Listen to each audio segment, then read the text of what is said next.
The other thing I want to say to you with this horse, he's what we call his up and down. So when he's moving like this now, you hear his feet go down. He lifts his feet off the ground, he rolls up on his joints nicely, so if you're behind him you can see the sole of his foot behind and you can see it in front. He doesn't shuffle across the top. So now we're going up a little rise, look, and he's just picked it up. But we've come the same speed all the way along here, and we've been running downhill where he had no pressure on his collar whatsoever and nothing on his bridging, but he certainly weren't pulling because he never had no weight on the traces, did he? So now he's pulling now. He's not changed pace, is he? So what I'm saying, if you put a horse by the side of him and that horse is rushing on the whole time, yeah, not because he's a bad horse, but he's on all the time because he's got to pull it away. He'll start pulling it away maybe, and as soon as the rise comes, he's up there in the collar. So this poor little fella don't get the feeling on his chest that he needs to push forward or around his neck if he's using a neck collar. He don't get that feeling, but he gets condemned as being lazy, which is, you know, ignorance on our part really. If you look at the situation, that's what it is. The other thing, getting back, sorry to keep swapping from one to another, but I'll get quite excited about, you know, when I'm trying to explain. I find it hard to explain because so much of what you do, or for me anyway, is a feeling. You know, it's how you feel about something. But if I asked him, trot babe, trot, listen to his feet. Up and down, up and down, up and down, up and down. There's no scratch on the road, right? There's no mark on the road. His feet go up and down. So he clears the ground nicely. And this horse, these shoes will last much, much longer. I know you've got to have them done because you can't stop the wall of the hoof growing. I understand that. But what I'm saying is, you could put exactly the same shoes on another cob, same size, same weight, same everything, same body structure, and they'd wear out maybe a week, even 2 weeks before, because they slide across the ground. He don't do that going uphill or down. He's just up and down. This is a highly polished road here. The reason being, you get cattle up it when they're moving from field to field, and the cow muck burns the tarmac, you know. But even when you ask him now, it's a very, very slippery road. I'll show you how slippery it is. Whoa. See the skid marks behind? Just have a look. That's how slippery it is. So, but he's doing that on his own. I'm not, you know. But another horse would be, every step it took would be slipping. You'd see a mark on the road. With him you don't. Lovely, he's up and down. And he's got quite a nice knee action, but it's not really that. I think it's just, well, the way they are, we're all different, aren't we? If you get 30, 40 people, get them to take their shoes off, all their feet will be worn different, won't they? The shoes, the sole of their shoes will all be worn different. You can't have them all wearing the same shoe, but they'd all wear them different. Best example of that is in the army. When I was a nipper, it was harness maker, and of course no one wanted the harness makers anymore, and he used to do army boots. He'd buy in army boots, you know, and sell them on as men's work boots, but he'd sole and heel them. Well, if you looked at them, every one of them was worn different. I mean, you've got a general outside wear, inside wear, more on the front, more on the back, but you could put them into some sort of categories, but it was vast, you know, the way they were worn and to the extent they were worn. So yeah, I find that, you know, all sorts of things are interesting. And with horses, everything interlinks. So if I've got a horse that I notice when they first come and they're unshod, we'll say, right, I would never tell a farrier what to do. I wouldn't dream of it, you know. That's his job. I've got mine, he's got his job. So, but I might say to you, like our farrier, could you just roll the toes? I mean, I know him now, so he, you know. So on the front and back, just roll the toes. So when the horse is shod and he's standing there on a completely flat surface, yeah, you could roll, say a pencil for instance. It wouldn't be really as much as that, but you could roll that underneath the front of the shoe, you know, so it's just rolled up very, very slightly, not as much as that, that's too much, too steep. But if you imagine that, something a bit less than that you could roll underneath. So what happens when he picks his foot up to go and he brings it down, because that 1/8 of an inch, we'll say, or you know, 3/16 of an inch isn't there, he'll take it across the top. Still have all the grip, still have the road nails in, everything will be the same, but it will stop him. And often with horse that shuffles a bit, you know, until they get a bit fitter and they start lifting their feet up a little bit, it can be quite a jar. So for instance, if you've got especially in this day and age where these roads are not kept as they once were, you imagine him coming down and he's pitching his toe onto the road. Because he shuffles, you can see he shuffles a bit. So what he can do is jar his joints all the way up his leg, not necessarily enough to send him lame, but it can't be bloody comfortable, can it? So it come down.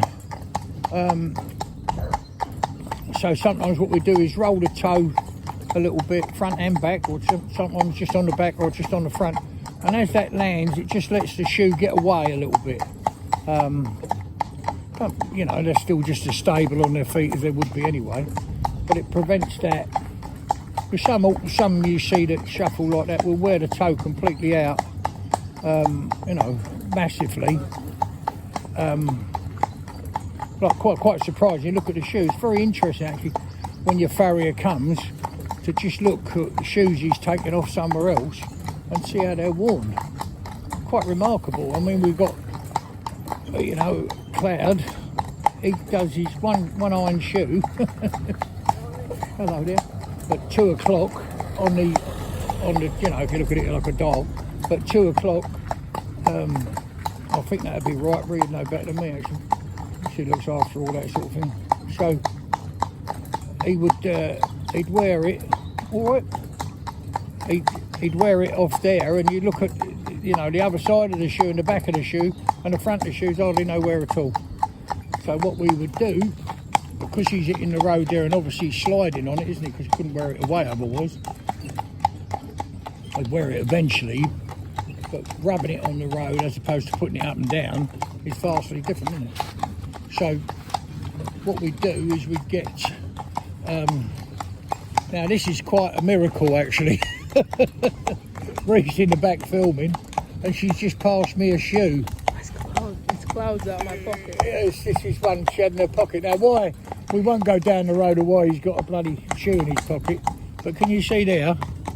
Right, so look here, the shoe there, hardly worn at the back, is it? Look, seriously hardly worn. These are driving plates, so the shoe's hardly worn, right? Now look there, what it is at the front there. Can you see how thin it is, look? And it's worn away there.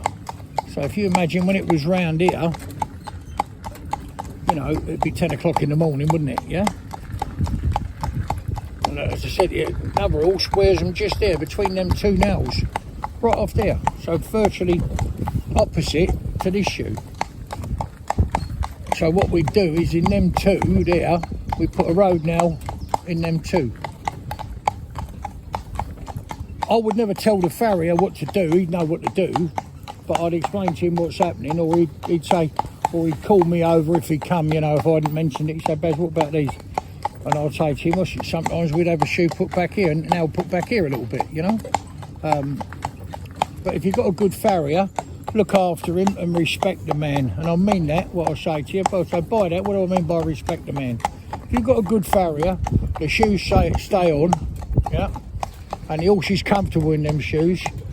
Good farriers are getting harder and harder to find, in my opinion. Why do I say that? Because when I was a kid, there was a great deal of working horses still around. Seriously, there was a lot of working horses still around. So they got a variety of horses to shoe. Now that doesn't mean necessarily that, you know, big heavy horses, well obviously they did, but they'd have ponies working, but they was working, and they do a lot more, and you know, distances that were done were greater. So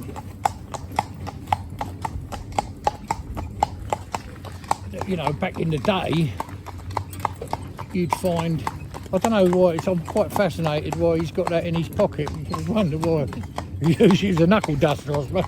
I don't know. So there you go, that's quite interesting. So it's warm right off there. So if it's warm right off there, obviously that makes it more slippery in that particular spot, doesn't it? Because the groove, the channel that's knocked round, or if they're pressed out ones, you know, ones that are made on a machine, there's a groove for the nail to sit in, because the nail's like a triangle, isn't it? It's flat there, comes down like that and very, very thin, and then it's got a shank on the end to drive the nail outwards. So we would put a nail either side of that. Now that isn't so that we don't have to have the farrier so often. Well, it is in one way, not to have the farrier so often to come, but also you've got to understand with the miles that Cloud does, or schoolmaster horses that we have, that would be a colossal amount of mileage. Far, far greater than, I mean, like old Rowley was doing 30 mile a day and it was as bright as a button, you know. He saw the vet every year, you know, to make sure he was all right. Well, he'd see the vet any time, but he never did see the vet, he didn't have to. And, you know, he was a fit, rock hard iron horse. And, come over, my darling. There's a good little baby boy. Yes, you are, you young rascal.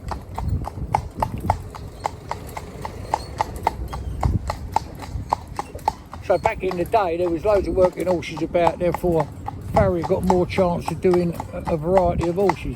A lot of horses, you know, don't spend any time on paved areas. You know, they're out on grass, they're doing, or, you know, wherever they can, which is lovely. God bless, nothing wrong with that. I'm not saying that's wrong. But, you know, the more different jobs horses done, then they've got more variety. So if you've got a good farrier, respect him. And this is what I mean by respect him, man. I've been to places where I've been embarrassed and that's not even my horse. So they brought the horse in out of a slimy, muddy field, and the man's got to pick that, you know, up and hold on to it, you know, which makes it bloody dangerous because it's slippery with mud all up the feathers and up the legs and that. So it don't take 2 minutes, you know, to be there before your farrier. The horse has got to come in to be shod anyway, and just put hose pipe over its legs, you know, and wash it off.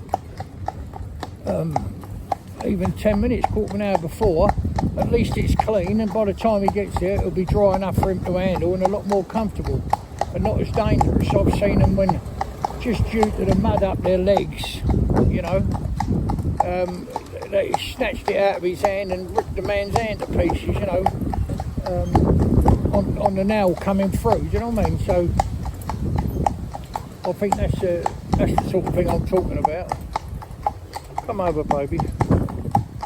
There's a good boy. Yes, you are, you little sugar plum. You lovely plum. They're all lovely, aren't they, really? Or maybe it's just me, I just think they are. Anyway, I hope that's interesting to you. I don't know what my mate, what he can pull out of his pocket next time. We'll put him under the test and see. That's the last thing I expected to be past the very shoe I'm talking about. Okay.